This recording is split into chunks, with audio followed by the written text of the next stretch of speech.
Assalamualaikum warahmatullahi wabarakatuh. Perkenalkan, saya Delvia Rwanis Rambe, mahasiswa dari Politeknik Aisyah Sumatera Barat dengan NIM 2014 4010746 jurusan D3 Keperawatan. Baiklah, kali ini saya akan memberikan sedikit penjelasan atau memberikan sedikit informasi mengenai penyakit tipes atau demam tifoid. Tipes biasanya usia rentan yang sering terkena penyakit ini adalah pada usia 5 sampai 25 tahun ya, khususnya pada anak-anak. Nah, untuk pengertian dari tipes itu sendiri adalah demam tifoid atau yang lebih sering dikenal tipes merupakan penyakit akut yang disebabkan oleh bakteri Salmonella typhi. Bakteri ini biasanya ditemukan di air atau makanan yang terkontaminasi. Bakteri Salmonella typhi ini adalah salah satu bakteri yang gram negatif menyebabkan demam tifoid. Nah, apa sih bahaya dari bakteri Salmonella typhi ini? Ketika seseorang telah terinfeksi bakteri Salmonella, maka bisa menyebabkan diarea bahkan dalam tingkat yang parah. Nah, untuk etiologi atau penyebab terjadinya seseorang mengalami tipes ya, penyebab dari penyakit tipes atau demam tifoid ini adalah bakteri Salmonella typhi. Biasanya bakteri disebarkan melalui feses dan urin penderita yang terkontaminasi air atau makanan. Penyakit ini mudah menular. Salmonella typhi dapat menular melalui makanan serta minuman yang terkontaminasi. Paparan bakteri pada makanan atau minuman bisa terjadi saat seseorang kurang menjaga kebersihan tangan atau mengkonsumsi makanan yang dibersihkan menggunakan air yang tercemar. Bakteri Salmonella typhi begitu juga dengan minuman. Itulah tadi kenapa usia rentan seseorang terjangkit atau mengalami tipes pada usia anak-anak, karena sama-sama kita ketahui ya kalau anak-anak ini dia adalah masa aktif, masa dimana semua hal ingin dicoba, suka jajan sembarangan, memakan makanan yang sudah jatuh, suka bermain kotor. Nah, dari hal-hal kotor tersebutlah bakteri Salmonella itu berpindah ke anak itu tersebut sehingga menyebabkan demam tinggi, diare atau demam tifoid ya, tipes. Nah, untuk mengurangi resiko terkena makanan yang mengandung bakteri Salmonella, yaitu ada beberapa contohnya. Karena bakteri Salmonella ini biasanya ada di buah-buahan, sayuran, daging mentah, ataupun unggas. Nah, bagaimana cara mengurangi resikonya? Beberapa makanan yang bisa terkontaminasi dengan bakteri Salmonella ini ada beberapa, yaitu daging, seperti daging mentah, unggas, dan makanan laut mentah. Lalu bagaimana cara mencegahnya? Yang pertama, ketika ingin mengkonsumsi daging, masak daging utuh di temperatur sampai 60 derajat Celcius. Untuk daging giling sampai dengan 71 derajat Celcius, dan untuk unggas sampai dengan 74 derajat Celcius agar bakterinya mati. Nah, untuk selanjutnya kita akan membahas patogenesis tipes. Maksudnya ini adalah mekanisme jalan penyakit tersebut, atau bagaimana sih terjadinya proses sehingga seseorang itu mengalami tipes gitu, sehingga seseorang itu terjangkit penyakit tipes. Nah, patogenesis demam tifoid melibatkan 4 proses nih, mulai dari penempelan bakteri ke lumen usus, bakteri bermultiplikasi di macrophages, bertahan hidup di aliran darah dan menghasilkan enteroksin yang menyebabkan keluarnya elektrolit dan air ke lumen intestinal. Bakteri Salmonella ini bersama makanan atau minuman masuk ke dalam tubuh melalui mulut. Nah, dari mulut tadi langsung diproduksi atau berkembang di usus halus seseorang tersebut dalam tubuh melalui mulut pada saat melewati lambung dengan suasana asam banyak bakteri yang mati. Seperti yang ada di gambar slide kita ini ya. Jelas gambarnya bakteri salmonella tersebut masuk dari rongga mulut sampai ke usus halus, sehingga disitulah fases yang terinfeksi.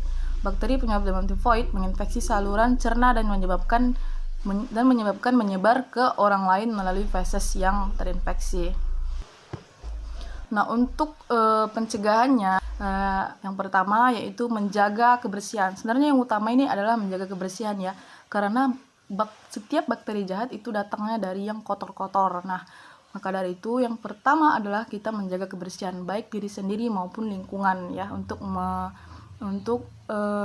menjaga diri sendiri dan orang sekitar kita. Seperti membersihkan dapur, membersihkan rumah, membersihkan tempat tidur, membersihkan bak mandi, atau mengganti air dari bak mandi itu agar tidak ada bibit-bibit nyamuk ataupun menghindari tercemarnya air. Bagaimana sih yang dimaksud dengan tercemarnya air ini? Tercemarnya air biasanya dari campuran deterjen ya, ketika ibu-ibu sedang mencuci namun tetesan deterjennya itu sampai kepada bak mandi. Nah, itu bisa dikatakan dengan air yang tercemar, sehingga menyebabkan bakteri salmonella ada di air tersebut. Nah, yang lainnya juga seperti saat mandi, percikan-percikan sabun kita yang saat mandi tersebut masuk ke dalam bak mandi. Nah, itu juga disebut dengan tercemarnya air. Nah, saat memasak juga ketika kita tidak mencuci bahan mentah tersebut di wastafel ya, namun langsung mengambil air dari bak mandi tersebut. Nah, ada percikan-percikan air dari masakan mentah atau daging mentah yang kita cuci tadi masuk ke bak mandi tersebut. Nah, itulah ya kenapa air bersih tadi malah ada bakteri salmonellanya. Maka wajib kita, khususnya untuk di rumah pribadi, untuk membersihkan atau mengganti air bak mandi minimalnya itu sekitar 3 minggu lah, 2 kali gitu. Nah, yang kedua ada hindari kontak dengan orang sakit. Kenapa? Karena orang sakit ini biasanya dalam tubuhnya itu banyak sekali bakteri jahat ya. Maka dari itu dia sakit. Maka untuk menghindari itu, hindari kontak dengan orang sakit. Ataupun ketika ingin berkontak dengan orang sakit, gunakan masker dan menjaga jarak ya. Hindari kontak dengan orang lain. Bakteri ini sangat mudah menyebar ya dari satu orang ke orang lainnya. Nah, untuk menghindari kontak terlalu dekat dan terutama dengan orang sakit tadi. Dan juga jangan menggunakan peralatan makan yang sama dengan orang yang sedang sakit. Jadi bedakan mana wadah yang untuk kita gunakan dengan orang yang sedang sakit tersebut agar tidak terkontaminasi dengan bakteri yang ada dalam tubuh orang sakit pada kita yang masih sehat gitu. Lalu yang ketiga, vaksin tifoid. Vaksin ini udah dasarnya itu untuk menambah kekebalan tubuh ya, agar tidak terjangkit penyakit, khususnya demam tifoid atau tipes. Vaksin tifoid dapat mencegah terjadinya tipes atau tipus, tapi dengan syarat konsultasi terlebih dahulu kepada dokter. Jadi jangan langsung vaksin ya, harus konsultasi dulu terhadap dokter. Yang keempat, mengkonsumsi makanan dan minuman yang bersih. Nah, ini sudah kita jelaskan tadi. Sebelum mengkonsumsi makanan dan minuman, pastikan terlebih dahulu kehigienisannya, pastikan terlebih dahulu kebersihannya. Makanya sebenarnya lebih bagus ya kalau kita itu masak sendiri di rumah gitu, tidak membeli makanan-makanan di luar, karena kan kita tidak tahu bagaimana cara proses pemasakan jajanan di luar sana. Tapi itu dia tadi, kepada anak-anak kan kita tidak bisa melarang sepenuhnya, karena pada masa anak-anak itu adalah masa aktif di mana semua hal ingin dicoba. Tapi sebagai orang dewasa atau orang yang bertanggung jawab terhadap anak tersebut, ada baiknya kita perhatikan atau memberi didikan ya, agar tidak sembarangan jajan tidak sembarangan menerima makanan dari orang lain, tidak sembarangan memakan makanan yang telah jatuh gitu. Nah, untuk yang terakhir, tidak menyajikan makanan ketika sakit. Ketika sakit, sebaiknya tidak mengambil peran untuk menyajikan makanan ataupun memasak makanan untuk keluarga atau untuk teman-teman seperti itu, karena saat kita sakit, bakteri yang ada di tubuh kita ini bisa saja berpindah ke makanan-makanan yang ingin kita sajikan tadi. Selanjutnya adalah gejala klinis. Gejala klinis ini maksudnya adalah tanda-tanda ya, atau keluhan yang akan dirasakan oleh seseorang ketika telah terkontaminasi dengan bakteri Salmonella typhi, atau seseorang yang telah terjangkit penyakit tipes atau demam tifoid. Nah, bagaimana gejalanya? Semua pasien demam tifoid selalu menderita demam pada awal penyakit. Demam berlangsung 3 minggu, bersifat febris, remiten, dan suhu tidak terlalu tinggi. Bagaimana yang dimaksud dengan demam bersifat febris? Demam bersifat febris ini biasanya panas suhu lebih dari 30 derajat Celcius ya.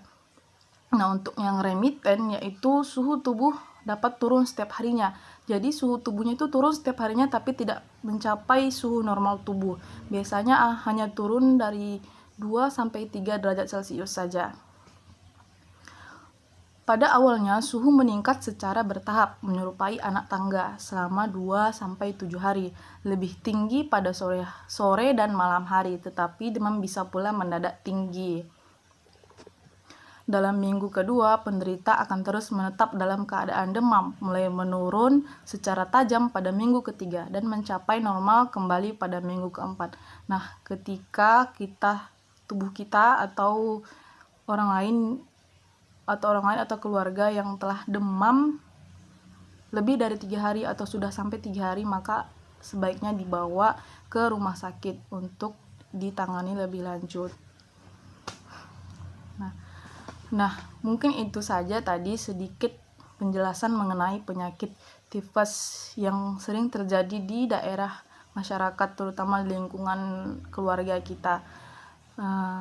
Semoga apa yang kita sama-sama perhatikan tadi, apa yang sama-sama kita jelaskan tadi dapat diaplikasikan dan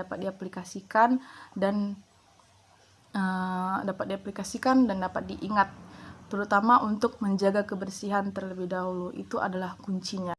Baiklah, mungkin itu saja. Mohon maaf jika ada kesalahan. Terima kasih atas perhatiannya. Saya akhiri. Wassalamualaikum warahmatullahi wabarakatuh.